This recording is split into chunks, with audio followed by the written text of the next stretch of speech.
అందరికీ నమస్కారం. నేను మీ కిరా కార్పేని. అంబటి రాంబాబు గారు నా మీద ఓ ప్రెస్ మీట్ పెట్టారు. నా మీద ప్రెస్ మీట్ పెట్టారా, ఆయన ప్రెస్ మీట్ పెట్టాలనుకున్నప్పుడు ఈ ఆలోచన వచ్చి మాట్లాడినారా అన్నది నాకు తెలియదు, కానీ నా గురించి మాట్లాడినారు. ఒకసారి వినండి. నేను తెలియకొడుతానండి.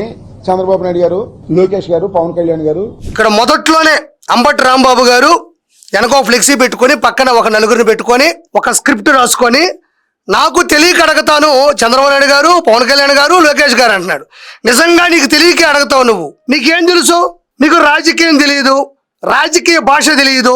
ఎంతో మునుపు నారా లోకేష్ గారు మాక్ అసెంబ్లీ అని పిల్లల యొక్క ఉజ్వల భవిష్యత్తు, రాజ్యాంగం మీద లేదంటే అసెంబ్లీ మీద వాటి మీద కొంచెం అవగాహన పెంచేందుకు పిల్లల్ని ఒక అసెంబ్లీ లాంటి దాంట్లో కూర్చోబెట్టి వాళ్ళ చేత చేయిస్తే దాన్ని పట్టుకొని అప్పటికప్పుడు ప్రెస్ మీట్ పెట్టి వాళ్ళని నిజమైన అసలైన అసెంబ్లీలో ఆ పిల్లల్ని కూర్చోబెట్టచ్చా అన్నాం. అక్కడ పత్రికా విలేకరులు సార్ అది నిజమైన అసెంబ్లీ కాదండి, మాక్ అసెంబ్లీ అనగానే అవునా అయితే నాకు తెలియదు, సార్ దాని గురించి వదిలేద్దాం అన్నావు. అది తెలియదు నీకు. దానితో పాటు పత్రికా విలేకరులు పోలవరం ప్రాజెక్ట్ ఎంతవరకు వచ్చింది అని అడిగారు నేను. ఎందుకంటే నువ్వు ఒక నీటిపారుదల శాఖ మంత్రివి, నీకేదో పెద్ద నాలెడ్జ్ ఉంది, అవగాహన ఉంది అనుకున్నారు. కానీ మన దగ్గర ఏమీ లేదన్న సంగతి వాళ్ళకి తెలియదు కదా. అడగగానే పోలవరం ప్రాజెక్ట్ అనేది వెరీ డిఫికల్ట్ ప్రాజెక్ట్, అది ఎవరికి అర్థం కాదు, ఎందుకంటే నాకు అర్థం కాదు కాబట్టి, నాకు తెలియదు కాబట్టి అన్నావు. ఒక నీటి పారుదల శాఖ మంత్రులుగా ఉన్నావు, రాజకీయంలో ఉన్నావు, దాని గురించి కూడా నీకు తెలియదు.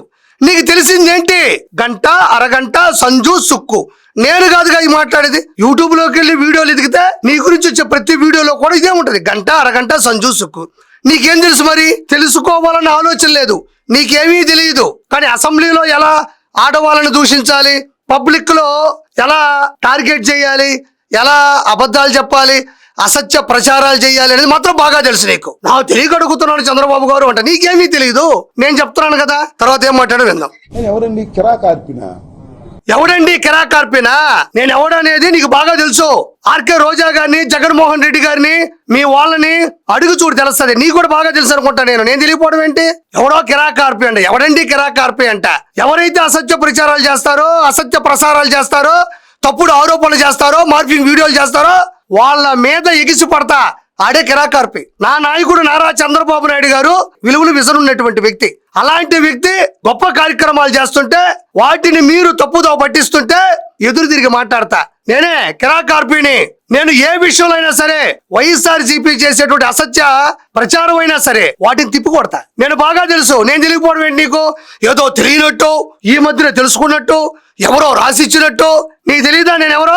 గతంలో కూడా నా మీద ప్రెస్ మీట్లు పెట్టావుగా, మరి ఈ మధ్యలో ఏమొచ్చింది నీకు? ఎవడండి ఆర్పి అంట? ఇన్ని బూతులు మాట్లాడతాడు సీమరాజు. ఎన్ని బూతులు మాట చూశారుగా. వాళ్ళనేమో మీరు పెట్టుబడి పెట్టి మాట్లాడిస్తారు, వాళ్ళ మీద యాక్షన్ తీసుకోరు. ఇప్పుడు ఎన్ని బూతులు మాట్లాడతాడు అంటున్నావు.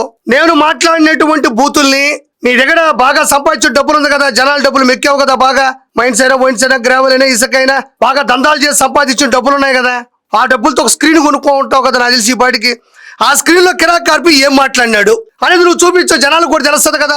జనాలకి నా గురించి తెలియకపోవడం అంటే ఏమీ లేదు. నా వీడియో జనాల్లోకి వెళ్తే అందరికీ కనబడేటట్టే ఉంటుంది. అందరూ నా వీడియోల కోసం వెయిట్ చేస్తారు, చూస్తారు. ఇందులో తప్పేమీ లేదు. నేను నిజం మాట్లాడతా, నిర్భయంగా మాట్లాడతా. మీరు చేసే మోసాల్ని, పచ్చి అబద్ధాలని ఎండగడతాను. నేను మాట్లాడిన వీడియోలు నీ దగ్గర ఉంటే అక్కడే మాట్లాడుతున్నావు కదా, అక్కడే చూపించు. కిరా కార్పి ఏం బూతులు మాట్లాడినాడు, ఏం అసత్యాలు మాట్లాడినాడు, ఎవరిని ఇబ్బంది పెట్టాడు. బూతులు అంటున్నావు. బూతులు అంటే తెలుసు కదా నీకు. బూతులు అంటే నీకు బాగా తెలుసు అని నేను అనుకుంటున్నా. బూతులు అంటే ఏంటి? కొడాలి నాని, వల్లభనేని వంశీ, శ్రీరెడ్డి, బోరుగడ్డ, పంచప్రభాకర్, నల్లపురెడ్డి ప్రసన్న కుమార్ రెడ్డి, రోజారెడ్డి వీళ్ళు మాట్లాడారు చూడు, వాటిని బూతులు అంటారు. ఈ మధ్య కాలంలో ఇంకొక వ్యక్తి దాంట్లో చేరాడు, చేరువయ్యాడు, ఇప్పుడు జైల్లో కూర్చొని ఓచలు లెక్క పెడుతున్నాడు. ఎలాంటి కేసులు కూడా ఆధారాలతో బయటపడ్డా కూడా తెలిసిందని చెప్పింది. బూతులు మాట్లాడుతున్నాడు అంటున్నావు. అసలు నీకన్నా మించిన బూతులు మాట్లాడే ఎవడన్నా ఉన్నాడా? అసెంబ్లీలో ఆడపడుచు భువనేశ్వర గారిని ఎన్నేసి మాట్లాడినావు నువ్వు? బయటకు వచ్చిన తర్వాత ఎన్ని బూతులు మాట్లాడావు నువ్వు? చంద్రబాబు నాయుడు గారి గురించి ఎలాంటి భాష వాడావు నువ్వు? నువ్వు మళ్ళీ నా గురించి మాట్లాడుతున్నావా? సీమరాజా గారు, ఆయన మీ అంతర్జాతీయ ప్రధాన కార్యదర్శి అనుకుంటా, ఆయన మీ గురించి మాట్లాడుతున్నాడు అంటే మీరు సిగ్గుతో తల దించుకోవాల్సింది పోయి ఆయన్ని మీరు టార్గెట్ చేయడం ఏంటి? మీ పార్టీలో ఉండే వ్యక్తిని ఆయన మీరు అన్నకు భజన చేస్తారు, అన్నని వెనకేసుకొని వస్తారు. సీమరాజా గారు అలా కాదు కదా. అన్న ఇది మనం తప్పు చేస్తున్నాం, ఇలా మాట్లాడుతున్నాం, ఇలా చేయడం వల్ల మనం ఓడిపోతున్నాం అని మీరు సంవత్సరంలో ఒకసారి 2 సార్లు కూడా కండువా వేసుకోరు, అసలు వేసుకోరు. ఆ వ్యక్తి 24/7 365 days కండువా వేసుకొని నీట్ గా ప్రతిదీ జనాలకు అర్థమయ్యేటట్టు జగన్మోహన్ రెడ్డి సీమరాజా గారిని ఫాలో అయితే చాలు కాస్త బాగుపడతాడు. మీ వల్లే కదా సర్వనాశనం అయిపోయాడు. ఇక్కడ చూడండి, నేను కంప్లైంట్ ఇచ్చా కిరాకార్పి మీదను సీమరాజు మీద, మీకు గుర్తుందో లేదో, పోలీసులు మీరు చేయమన్నారు. నా మీద సీమరాజా గారి మీద కంప్లైంట్ ఇచ్చారంట, పోలీసు వాళ్ళు తీసుకోవట్లేదంట అంటున్నారు. మరి పోలీసు వాళ్ళు కంప్లైంట్ తీసుకోవాలన్నా మన పేపర్ మీద పెన్ను పెట్టి సంతకం పెట్టి ఏదో ఒకటి రాసి ఇచ్చేస్తే తీసుకోరు కదా. అది సీమరాజా గారైనా, కిరాకార్పి గారైనా, ఇంకొక గారైనా, లేదా ఇంకొకరైనా, ఎవరైనా అందులో నిజాలు ఉండాలి. అందులో ఖచ్చితంగా ఏదో ఒకటి జరిగి ఉండాలి కదా. అలాంటివి జరగనప్పుడు అలాంటి వాటిని పోలీసు వాళ్ళు ఎందుకు తీసుకుంటారు? నువ్వు చూపించు, ఏం జరిగింది నువ్వు చూపించాలి కదా. నువ్వు ఎక్కడే చూపించలేకపోతున్నావు అంటే వైట్ పేపర్ మీద ఏమి రాసి చూపిస్తావు? దానికి మళ్ళీ పెద్ద ఏదో షాక్ అయిపోయినట్టు విషయం అన్నారు. తర్వాత కోర్టుకు వెళ్ళా, కోర్టు వారి ముట్టికెళ్ళి వేసిన తర్వాత రిజిస్టర్ చేశారు, యాక్షన్ తీసుకోరు. ఏయ్! ఆ తర్వాత ఈయన కోర్టుకి వెళ్ళాడంట. అక్కడి నుంచి అంటే ఒక గ్లాసు మంచిలు తాగినట్టున్నాడు, కోర్టుకి వెళ్ళిపోయాడంట. కోర్టు మొట్టికాయలు వేసి అప్పుడు ఏదో రిజిస్టర్ చేశారు, యాక్షన్ తీసుకోమని చెప్పారు, ఏదో చెప్తున్నాడు. ఇదిగండి, యాక్షన్ తీసుకోరు. యాక్షన్ తీసుకోరు. అలా యాక్షన్ తీసుకోవాలి అంటే ఫస్ట్ నీ మీద యాక్షన్ తీసుకోవాలా. ఫస్ట్ అసెంబ్లీ దగ్గర నుంచి, బాహ్య ప్రపంచంలో రోడ్ల మీద దగ్గర నుంచి, ఫోన్ కాల్ రికార్డింగ్ లో దగ్గర నుంచి, అంతెందుక నీ సొంత అల్లుడే, నీ గురించి ఎవరు సర్టిఫికేట్ ఇవ్వనక్కర్లా, నీ క్యారెక్టర్ గురించి బయట వాళ్ళు చెప్పనక్కర్లా, నీ సొంత అల్లుడే మా మామ ఒక దొంగ, మా మామ మంచోడు కాదు, మా మామ మొహం చూస్తే ఉదయాన్నే మేము ఇంక చెప్పనక్కర్లేదు, మా మామని దయచేసి ఓడించని చెప్పాడు. సరే, జనాలు ఎలాగో నేను ఓడిద్దాం అనుకున్నా, ఓడించేశారు, అదేనే విషయం. నీ అల్లుడే నీ గురించి చెప్పాడు, నువ్వు నా గురించి చెప్తున్నావా? చూడండి, అదే కేవీ రెడ్డి ప్రశ్నారావణ అయితే 500 మంది పోలీసులు వెళ్ళిపోతారు మీ దుంపదగా. అంటే కేవీ రెడ్డి, ప్రశ్నారావణ్ అమాయకులు, అనామకులు, బాగా విశ్లేషకులు, వివరణ ఇచ్చేవాళ్ళు, రాజకీయ భాష, రాజ్యాంగ భాష తెలిసిన వాళ్ళు, వాళ్ళని పట్టుకుని వెళ్ళిపోతారు, 500 మంది పోలీసులు పోతారు అంటున్నాడు. మరి ఈ అంబటి రాంబాబు ఇలా మాట్లాడాడు కదండి, ఒకసారి వాళ్ళు మాట్లాడినటువంటి భాష కూడా మనం విందాం. ఏముంది దాంట్లో వినండి. రాధా మనోహర్ దాస్, ఈడు అడుక్కోకపోతే ఈడికి బతుకులేదు, ఆడు దగ్గరకు వచ్చిన అమ్మాయిల్ని గోకుతాడు, ఆడు క్రిస్టియన్ల గురించి మాట్లాడతాడు.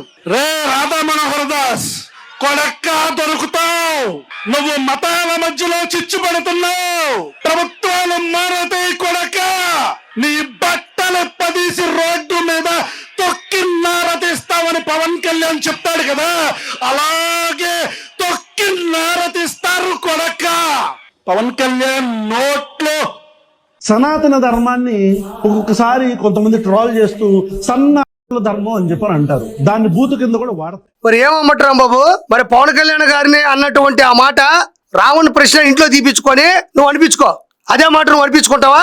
లేదు, అదే పదజాలాన్ని అతను ఏదైతే అన్నాడో పవన్ కళ్యాణ్ గారిని ఉద్దేశించి దాన్ని పదే డీజేలో వాడతారు, డీజేలో వస్తది, ఆ డీజేలో చేపించుకొని అందులో నీ ఫోటో వేసుకొని ఆ డీజే వచ్చే సాంగ్ ని నీకు ఆపాదించుకుంటావా? సనాతన ధర్మం గురించి, హైందవ ధర్మం గురించి ఎలా మాట్లాడాడో అలానే మాట్లాడానా? ఎలాంటి పరుష పదజాలాన్ని, ఎలాంటి బూతుల్ని కిరాకార్పి ఎప్పుడైనా వాడా? ఇందులో ఒక్కటైనా నువ్వు తీసుకొని చూపించగలవా? ఎంత దారుణంగా మాట్లాడినాడు. సనాతన ధర్మాన్ని ఇంకోలా అంటారు. పవన్ కళ్యాణ్ గారిని పట్టుకొని ఏమన్నాడు? హైందవ ధర్మాన్ని ఎలా కించపరుస్తున్నాడు, ఎంత యాటిట్యూడ్ తో మాట్లాడుతున్నాడు. దళిత క్రైస్తవ శంకారం అని పేరు చెప్పి వాళ్ళందరినీ పోగేసి నడి రోడ్డు పక్కన ఒక బహిరంగ సభ పెట్టి ఎంత దారుణంగా మాట్లాడుతున్నాడు. గతంలో కూడా నక్సలిజం సపోర్ట్ చేస్తూ ఉగ్రవాదాన్ని కూడా సపోర్ట్ చేశాడంట. నేను ఆ వీడియో నాకు దొరకలేదు, మళ్ళీ పెడతా. ఒక్కొక్క వీడియో చూస్తే ఎంత దారుణంగా మాట్లాడుంటాడో, ఎంత దుర్భాషలు మాట్లాడుంటాడో. నేను మాట్లాడతాను ఇలాంటి మాటలు. ఇతను అనామకుడా, ఇతను అమాయకుడా, ఇతను ప్రశ్నించేవాడా, ఇతను మీ సోషల్ మీడియా యాక్టివిస్టా? ఇలాంటి వ్యక్తులు మీరు వెనకేసుకుని వస్తున్నారంటే ఇందుకు కదా మీరు రాజకీయాలు వెనకబడిపోయింది. మరి చూడండి, ఇలాంటి వ్యక్తి మీద ఎందుకు సెక్షన్ నమోదవ్వండి? ఇలాంటి వ్యక్తుల్ని ఎందుకు జైల్లో పెట్టరు? ఇలాంటి వాళ్ళు ఎందుకు అరెస్ట్ చేయరు? భావ ప్రకటన అని చెప్పి మీ ఇష్ట ప్రకారం బహిరంగ సభలు నిర్వహించి దారుణంగా అధికారం మళ్ళీ వస్తే ఏదైనా మంచి పదవులు వస్తాయని ఆలోచించి ఒక డిప్యూటీ సీఎం మీద, లేదా ఒక సీఎం మీద, ఒక ఐటీ శాఖ మంత్రుల మీద, అధికారుల మీద అహంకారంతో మాట్లాడితే వినేసి కూర్చునేసి ఉంటారా? రాజ్యాంగం లేదా? సెక్షన్లు లేవా? కేసులు లేవా? లా లేదా? కోర్టులు లేవా? జడ్జిలు లేరా? లాయర్లు లేరా? మరి నువ్వు కూడా ఒక లాయర్ అంటావు కదా, ఇలా మాట్లాడితే ఎలాంటి కేసులు ఉంటాయి నువ్వు చెప్పు. నేను అతి పెద్ద లాయర్ని, నేను ఎప్పుడెప్పుడు కోర్టుకి వెళ్తుంటావు కదా, మరి ఇలా మాట్లాడితే కేసు అవుతుందా లేదా చెప్పు నువ్వు. మరి ఈయన గురించి చెప్తాడు కేవీఆర్ అని. చూడండి, మన ఎర్రిబుక్ రాజ్యాంగం హైటెక్ సిటీ నేనే కట్టించిన, హైదరాబాద్ ను ప్రపంచ పటంలో పెట్టిన, ఇట్లాంటి సొల్లు డబ్బాలు అయితే కొట్టుకుంటా ఉంటారు అనమాట. మన విజనరీ క్రియేటివ్ జీనస్ కదా, ఆయన ఫస్ట్ కలగంటాడు. అబ్దుల్ కలాం కలలు కనమన్నాడు కానీ కథలు మింగమని చెప్పలేదని ఏదో. దీన్ని అడ్మినిస్ట్రేషన్ అంటారా, అంటారు దీన్ని. ఇక మన పచ్చపత్రికలు, ఈ లుచ్చ పత్రికలు, బకోడ పత్రికలు, tissue papers, toilet papers, CP ఏడుపులతో ఏం సంబంధం? రబ్బే వకుఫ్. మన బాబు గారు తెలంగాణలో ఆయన ప్రమేయం ఏంది, ఆయన ప్రాధాన్యం ఏంది, ఆయన ప్రస్థానం ఏంది, బొచ్చు కూడా లేదు. నిజంగా చెప్పాలంటే చంద్రబాబు గారు ఆయన చిప్పు అని చెప్పి కేబినెట్ సహచారం. చెప్పు అమ్మటి రాంబాబు, ఇదే వ్యక్తిని తీసుకెళ్లి జగన్మోహన్ రెడ్డి ముందు నిలబెట్టి ఈ మాటలు అనమని చెప్పి చూద్దాం. దమ్ము ఉంటే ఈ వ్యక్తిని తీసుకెళ్లి ఇదే మాటల్ని జగన్మోహన్ రెడ్డి దగ్గర అనిపించు. ఇందులో బూతులు లేవు కదా, తప్పేమీ మాట్లాడలేదు కదా, జస్ట్ ప్రశ్నించాడు కదా, మంచి రాజకీయ నాలెడ్జ్ ఉన్నాడు కదా, జర్నలిస్ట్ కదా, మాట్లాడచ్చు. జగన్మోహన్ రెడ్డి గురించి ఇదే విధంగా ఆ పక్కన కూర్చోబెట్టి ఒక బాదం పిస్తా, ఒక కాఫీ, ఒక టీ ఇచ్చి మాట్లాడించండి. ఈ భాష నేను వాడానా? ఎంత పచ్చు బూతులు ఇవి, ఎంత దారుణంగా. ఏమి నీకు కనబడట్లేదా ఇవి? ఇవి మాట్లాడినప్పుడు నువ్వు ఒక లాయరు కదా, ఎలాంటి కేసులు పెడతారు, ఎలా తీసుకెళ్తారు, ఎలాంటి ట్రీట్మెంట్ ఉంటుంది చెప్పు. నువ్వు దీని గురించి కిరాక్ కార్పి మాట్లాడినాడు అంటున్నావు. అంబటి రాంబాబు ఎవడో కిరాక్ కార్పి కాదు, ఎవడో అన్నది మీకు బాగా తెలుసు. కిరాక్ కార్పి ఏం మాట్లాడినాడు, ఏం తప్పు చేసినాడు అనేది నువ్వు చూపించు, నేను వెయిట్ చేస్తూ ఉంటా. లేదంటే మన ఇద్దరం కూర్చుందాం, ప్రజలు మన ఇద్దరిని ప్రశ్నిస్తారు. దమ్ముంటారా? ఏదో అన్న పైసలు ఇస్తాడు, అధికారంలోకి వస్తే మధ్య మధ్య పదవులు ఇస్తాడు అని మాత్రం ఆశించకు. ప్రజలు మిమ్మల్ని నమ్మే పరిస్థితిలో లేరు, అందుకే మనకు 11 ఇచ్చారు. ఇలా ప్రెస్ మీట్లు పెట్టి గంట అరగంట ప్రజల్ని ఇబ్బంది పెట్టబాకు. Thank you so much.